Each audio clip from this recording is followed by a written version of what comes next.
আমি তরুণ ভোটারদেরকে বলবো, কারণ আজকের তরুণ তারা আগামী দিনের ভবিষ্যৎ, তারাই আগামীতে দেশ চালাবে।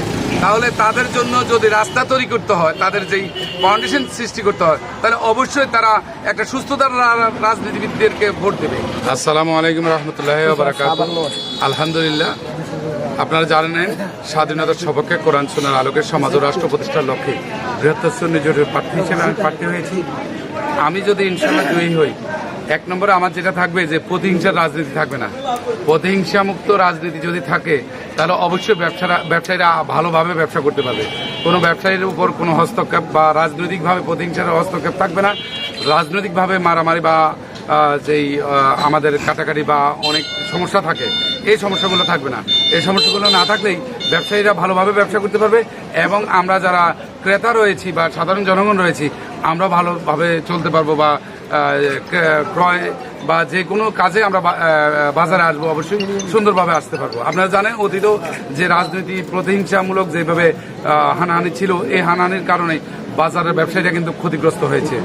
আমি আশা রাখি কোরআন সুন্নাহর আলোকে স্বাধীনতার সপক্ষে এই চেয়ার প্রতীকে সবাই যদি ভোট দিয়ে আমাকে জয়ী করে, ইনশাল্লাহ ব্যবসায়ীরা খুব ভালোভাবেই ব্যবসা করতে পারবে। আমার মেসেজ একটাই, যে আপনারা প্রতিহিংসা মুক্ত যদি রাজনীতি মাঠ চান, তাহলে চেয়ার প্রতীকে ভোট দেন। আমি এই প্রতিশ্রুতি দিচ্ছি যে আপনারা যদি ভোট দেন, আমি জয়ী হই, তাহলে প্রতিহিংসা মুক্ত রাজনীতি থাকবে এই মাধ্যমে।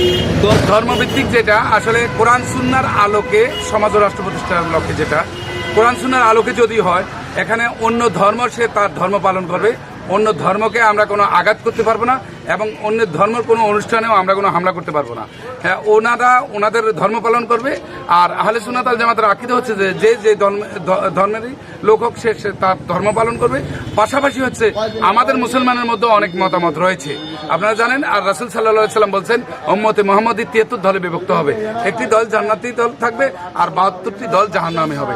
ওই দলগুলো তাদের মত প্রকাশ করতে পারবে এবং ওই দলগুলো কিন্তু উম্মতে মুহাম্মদী থেকেই হবে। তাই আমি সেটা বিশ্বাস করি, সকল দলের লোক, সকল মতের লোক সবাই তার দল মত প্রকাশ করতে পারবে এবং ধর্মের লোক তার ধর্ম পালন করতে পারবে।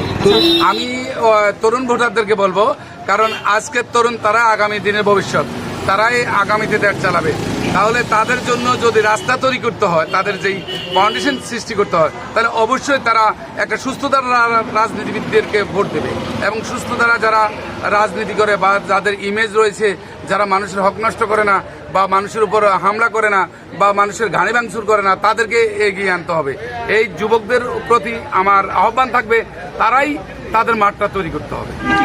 হিন্দু, বৌদ্ধ, খ্রিস্টান, আমি এক নম্বরে আমরা যেটা বলছি যে আমরা যেহেতু কোরআন সুন্নাহ মোতাবেক সমাজ ও রাষ্ট্র প্রতিষ্ঠার লক্ষ্যে কথা বলি, আমরা অবশ্যই সবার অধিকার মোতাবেক সে সবকিছু পাবে।